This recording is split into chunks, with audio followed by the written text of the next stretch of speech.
जय माता दी दोस्तों। आप सभी को नवरात्रि की हार्दिक शुभकामनाएं। दोस्तों, नवरात्रि में माता दुर्गा के 9 स्वरूपों की पूजा की जाती है। शारदीय और चैत्र नवरात्रि सबसे प्रमुख माने जाते हैं। मान्यता है कि इन दिनों में उपवास, साधना और भक्ति से माता रानी प्रसन्न होकर भक्तों को शक्ति, सुख, शांति और समृद्धि का आशीर्वाद देती हैं। नवरात्रि आत्मशुद्धि का पर्व है। इन दिनों उपवास और सात्विक आहार से शरीर शुद्ध होता है और पूजा पाठ, ध्यान और साधना से मन भी शुद्ध होता है। भक्तों का मन आध्यात्मिक शक्ति और आत्मबल से भर जाता है। बहुत से भक्त नवरात्रि का व्रत रखते हैं। व्रत को लेकर शास्त्रों में कई प्रकार के नियम बताए गए हैं, जिसमें ये बताया गया है कि इस व्रत में क्या क्या खाना चाहिए और क्या नहीं, और किन बातों का ध्यान रखना चाहिए, किन चीजों से व्रत खंडित होता है। नवरात्रि व्रत में कब और कितनी बार खाना चाहिए। व्रत से पहले चाय या कुछ पी सकते हैं। कौन से फल और सब्जियां खा सकते हैं। क्या नवरात्रि में नमक खा सकते हैं। और भी कई बातों के बारे में आज हम इस वीडियो में इन सब के बारे में बात करेंगे, तो दोस्तों वीडियो को लास्ट तक जरूर देखें। दोस्तों, नवरात्रि में 9 दिन तक माता दुर्गा के 9 रूपों की पूजा की जाती है।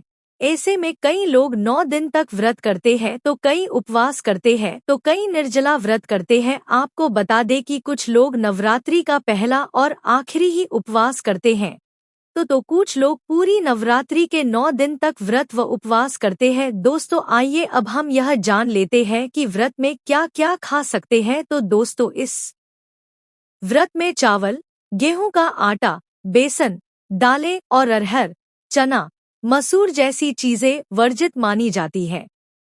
इनके स्थान पर आप कुट्टू का आटा, राजगीरा का आटा, सिंघाड़े का आटा और साबूदाने का प्रयोग कर सकते हैं। इन्हें खाने से व्रत के दौरान भी शरीर में एनर्जी बनी रहती है। तो अब बात करेंगे कि फल और सब्जियों में से क्या क्या खा सकते हैं। तो आलू, खीरे, शकरकंद आदि सब्जियां खा सकते हैं। वही बात करें फल की, तो फलों में आप सभी प्रकार के फल खा सकते हैं। नवरात्रि के व्रत में हल्का और सात्विक फलाहार करना सबसे उत्तम माना जाता है। इस दौरान सेब, केला, पपीता, अंगूर, नाशपाती, अनार, संतरा, मौसमी जैसे खट्टे मीठे फल, अमरूद, नारियल का पानी और गूदा तथा सूखे मेवे जैसे खजूर, किशमिश और अंजीर, मखाने, काजू, बादाम का सेवन किया जा सकता है। ये शरीर को ऊर्जा और पोषण देते हैं। लेकिन कुछ फल व्रत में नहीं खाने चाहिए, जैसे कटहल जो भारी होता है, तरबूज और खरबूजा जो जल्दी खराब होकर पेट खराब कर सकते हैं, बहुत खट्टे फल जैसे इमली और कैरी जो एसिडिटी बढ़ाते हैं, और तैलीय या नमकीन सूखे मेवे जो सात्विक फलाहार नहीं माने जाते। व्रत के दौरान हमेशा ताज़े फल ही खाएं।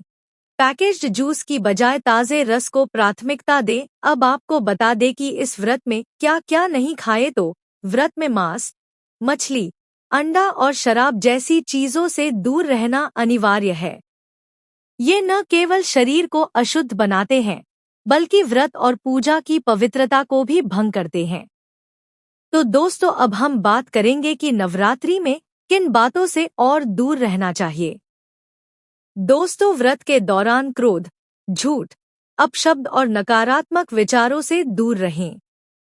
दिन भर मां दुर्गा का ध्यान करते हुए भक्ति और सकारात्मकता बनाए रखें। अधिक आलस्य, अधिक सोना या समय बर्बाद करना व्रत का भाव बिगाड़ देता है। टीवी, मोबाइल या नकारात्मक संगति में समय बिताने से बचें। मां दुर्गा के व्रत में दान पुण्य और दूसरों की मदद करना सबसे शुभ माना गया है। दोस्तों, नवरात्रि के व्रत रखने वाले दिन में एक बार भोजन कर सकते हैं, तो वही उपवास करने वाले दिन एक बार वीडियो में बताई गई चीजों को खा सकते हैं, और निर्जला उपवास करने वाले सुबह 4:30 बजे चाय पीकर कुछ फल या मेवे खा सकते हैं। दोस्तों, नवरात्रि व्रत सिर्फ भूखे रहने का नाम नहीं है, बल्कि सात्विक भोजन, शुद्ध विचार और अच्छे आचरण से मां दुर्गा की कृपा प्राप्त करने का एक सुंदर अवसर है। जब हम वर्जित चीजों से दूर रहते हैं और पवित्र नियमों का पालन करते हैं, तभी व्रत का वास्तविक फल मिलता है। उम्मीद करते हैं कि आपको वीडियो अच्छा लगा होगा और कुछ समझ ना आया हो तो कमेंट में अवश्य पूछें और ऐसी और भी जानकारियों के लिए चैनल को सब्सक्राइब करें। आप सभी को नवरात्रि की हार्दिक शुभकामनाएं। जय माता दी।